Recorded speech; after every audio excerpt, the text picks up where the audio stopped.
Hello student. तो पिछले video में हमने सेट थ्योरी पूरा कंप्लीट किया और एनसीईआरटी का पहला जो अध्याय है, एक्सरसाइज है, उसको भी हमने किया। तो हम आज दूसरे एक्सरसाइज की बात करेंगे 1.2 की। तो यदि आपने पिछला वीडियो नहीं देखा है तो वह देख लीजिए, तभी आपको यह अच्छे से समझ में आएगा।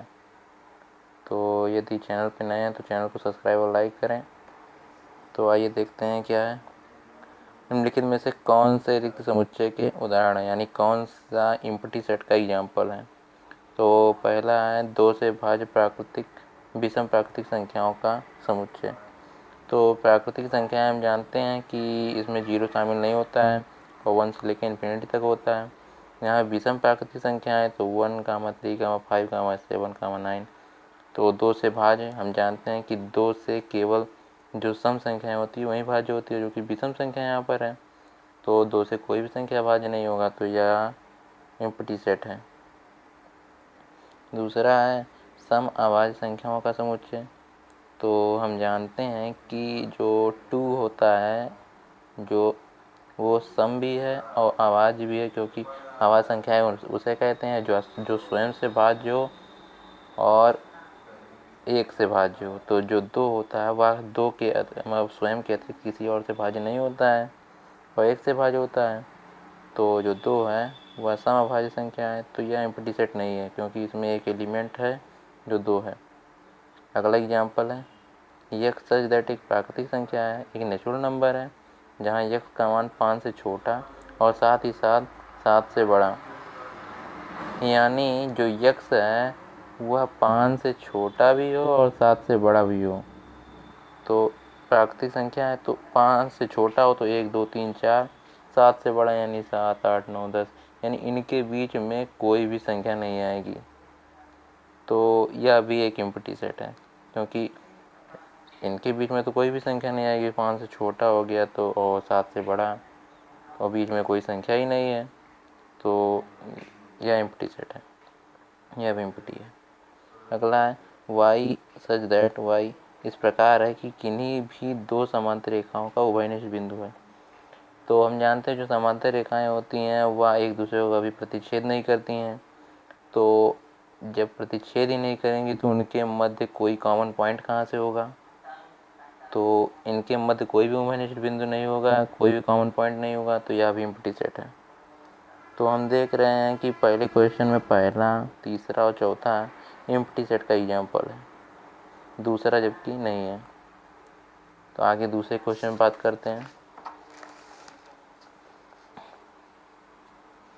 निम्नलिखित समुच्चयों में कौन परिमित और कौन अपरिमित है, मतलब कौन सा काउंटेबल है कौन सा अनकाउंटेबल है। जिसको गिना जा सके वो काउंटेबल है, जिसको ना गिना जा सके वो अनकाउंटेबल है। तो पहला है वर्ष के महीनों का समुच्चय सेट। तो हमारे जो ईयर्स हैं उसमें 12 महीने होते हैं। तो जनवरी, फरवरी, मार्च, अप्रैल, मई, जून, जुलाई, सितंबर, अक्टूबर, नवंबर, दिसंबर, तो 12 महीने होते हैं। तो यह काउंटेबल है, इनको गिना जा सकता है। तो यह परिमित होगा या काउंटेबल होगा। पहला काउंटेबल है। दूसरा है 1, 2, 3 डॉट डॉट डॉट, मतलब यह नेचुरल नंबर का सेट दिया गया है। तो नेचुरल नंबर तो इनफाइनाइट तक होता है, तो इसको गिन नहीं सकते, तो यह अनकाउंटेबल है। अगला है 1, 2, 3 डॉट डॉट 99 100 तक है। तो यह काउंटेबल है, क्योंकि हम जान रहे हैं कि इसमें 100 एलिमेंट है 1, 2, 3 से 100 तक, तो यह काउंटेबल है। अगला है 100 से बड़े धन पूर्णांकों का समुच्चय। तो धन पूर्णांक जो पूर्णांक होते हैं हम जानते हैं जिसको संख्या रेखा प्रदर्शित किया जा सके, माने इन्फिनिटी तो प्लस इन्फिनिटी तक। तो 100 से बड़े हैं, तो 100 से बड़े बहुत से पूर्णांक होंगे, इनफाइनाइट पूर्णांक होंगे, तो यह अनकाउंटेबल है। 90 से छोटे अभाज्य पूर्णांकों का समुच्चय। तो अभाज्य पूर्णांक हैं और 90 से छोटे हैं, तो यहाँ पर इसको नेगेटिव नहीं लिया जाएगा। यहाँ पर धन जरूरी था, यहाँ पर पॉजिटिव लिखना जरूरी था, नहीं लिखा गया, लेकिन यहाँ माना जाएगा कि धन अभाज्य पूर्णांकों का सेट। तो यानी हम लोग लेंगे 0 से 99 के बीच में अभाज्य संख्याएं आने वाली। तो 1, 3, 5, 7, तो जो अभाज्य संख्याएं हैं उनको लिखेंगे और यह काउंटेबल भी होगा, मतलब यदि गिनेंगे तो आप इसको गिन ले जाएंगे इसको, तो यह काउंटेबल है। अगला क्वेश्चन है, निम्नलिखित में से प्रत्येक के लिए बताइए कौन परिमित है और कौन अपरिमित है। यानी इसमें भी वही बताना है कौन सा काउंटेबल है कौन सा अनकाउंटेबल है। तो पहला है यक्स अक्ष के समांतर रेखाओं का समुच्चय सेट। तो यक्स अक्ष के समांतर यानी वाई एक्सिस पर पॉइंट होगा और यक्स एक्सिस के समांतर होगा। तो जो वाई एक्सिस होता है वो तो इनफाइनाइट तक होता है, यानी इनफाइनाइट लाइंस होंगी, एक्स एक्सिस के समांतर इनफाइनाइट लाइंस होगी, तो यह अनकाउंटेबल है, यूसी। हम शॉर्ट में लिख रहे हैं अनकाउंटेबल, इसका मतलब हो जाएगा अंग्रेजी वर्णमाला के अक्षरों का सेट। हम जानते हैं हमारे इंग्लिश अल्फ़ाबेट में 26 लेटर्स हैं, तो इसको गिना जा सकता है, तो यह काउंटेबल है। उन संख्याओं का समुच्चय जो 5 की गुणज हैं। तो यदि हम संख्या दिया गया है, मान लीजिए नेचुरल नंबर ही मान लें, तो 5 के गुणज इनफाइनाइट नंबर्स होंगे, तो यह अनकाउंटेबल होगा। पृथ्वी पर रहने वाले जानवरों का समुच्चय। तो हमारे जो पृथ्वी पे जानवर हैं तो इनको गिना जा सकता है, तो यह भी काउंटेबल होगा, क्योंकि हमारे पृथ्वी पर रहने वाले जो जानवर हैं उनको गिन सकते हैं, कितने जानवर लगभग हैं।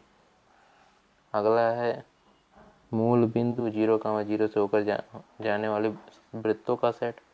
तो हम जानते हैं किसी भी एक बिंदु से इनफाइनाइट सर्कल्स खींचे जा सकते हैं, तो ये अनकाउंटेबल, को गिनना संभव नहीं है, यह अनकाउंटेबल होगा। अगला देखते हैं, निम्नलिखित में बताइए ए बराबर बी अथवा नहीं, तो कौन सा सेट दूसरे सेट के बराबर है। तो पहला देखिए ए बराबर ए बी सी डी, दूसरा है ए बी सी डी। यानी इस हम जानते हैं जो सेट होता है उसमें क्रम का ऑर्डर का महत्व नहीं होता है। तो जो पहला वाला सेट है ए और बी के बराबर है, क्योंकि इसमें भी ए बी सी डी है, इसमें भी A B C D 4 element, इसमें भी 4 एलिमेंट, इसमें भी, तो ए बराबर बी या इक्वल होगा। अगला है 4, 8, 12, 16 और बी इक्वल टू 8, 4, 16, 18। तो यहाँ पर 4 तो मिल रहा है, 8 भी मिल रहा है, 12 नहीं मिल रहा है, तो यह सेट दूसरे सेट के बराबर नहीं है, इक्वल नहीं है, इज नॉट इक्वल। अगला देखते हैं 2, 4, 6, 8, 10। यहाँ पर है यक्स सच दैट सम धन पूर्णांक और यक्स का मान लेस और इक्वल 10। यानी सम भी है, धन पूर्णांक भी है और 10 से कम है, यानी 2, 4, 8, 10, 6, 8, 10 होगा, तो यह इक्वल है।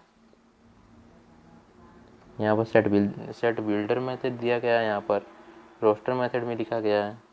अगला है इसमें दिया गया है यक्स सच दैट संख्या 10 का एक गुणा, यानी 10, 20, 30, 40, 50, 60, 20 प्रकार है, बी 10 है, 15 है, 20 है, 25 है, तो 15, 25 ये सब पहले सेट में नहीं होंगे, तो यह सेट इक्वल नहीं है, इज नॉट इक्वल टू।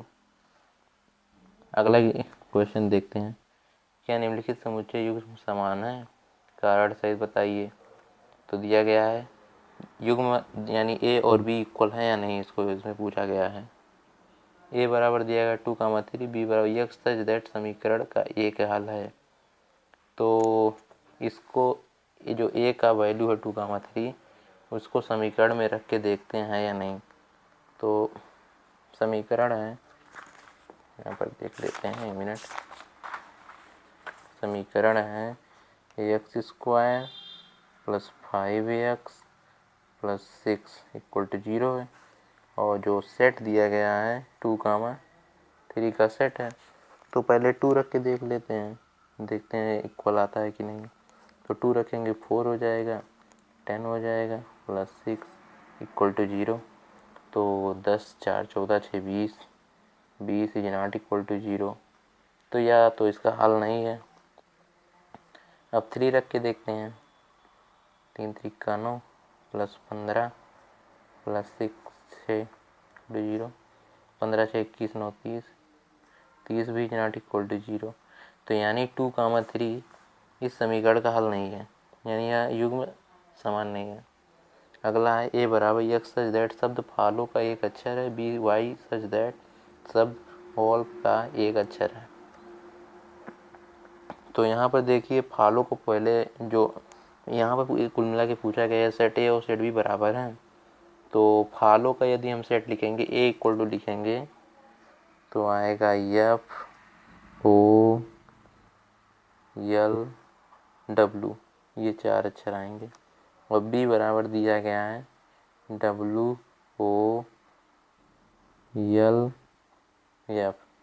अब ध्यान से देखिए यहाँ भी एफ है, यहाँ भी एल है, यहाँ भी ओ है, यहाँ डब्लू है, यानी ए और बी में नंबर्स ऑफ सेट इक्वल हैं और सेट भी इक्वल है दोनों। तो यह set A equal to B होगा। अगला है नीचे दिए हुए समुच्चयों में से समान समुच्चयों का चयन कीजिए, यानी कौन सा सेट दूसरे सेट के इक्वल है। तो ए बराबर दिया गया है 2, 4, 8, 12। देखिए और किसी में ये चारों अक्षर हैं तो 2, 4 नहीं है, हम देख रहे हैं किसी में नहीं है, यानी ए किसी के बराबर नहीं है। बी देखते हैं, बी बराबर दिया गया 1, 2, 3, 4। यहाँ पर डी में देखिए 1, 2, 3, 4, यानी बी इक्वल है डी की, नंबर 1 ये इक्वल हो गया। सी वाला देखिए 4, 8, 12, 14, तो 14 भी इसमें नहीं है, तो सी किसी के इक्वल नहीं है। डी तो हो गया बी के इक्वल।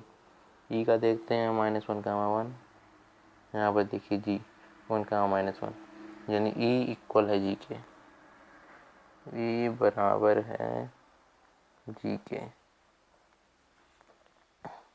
अगला है एफ बराबर 0, ए एच बराबर 0, 1 नहीं, ये भी इक्वल नहीं है।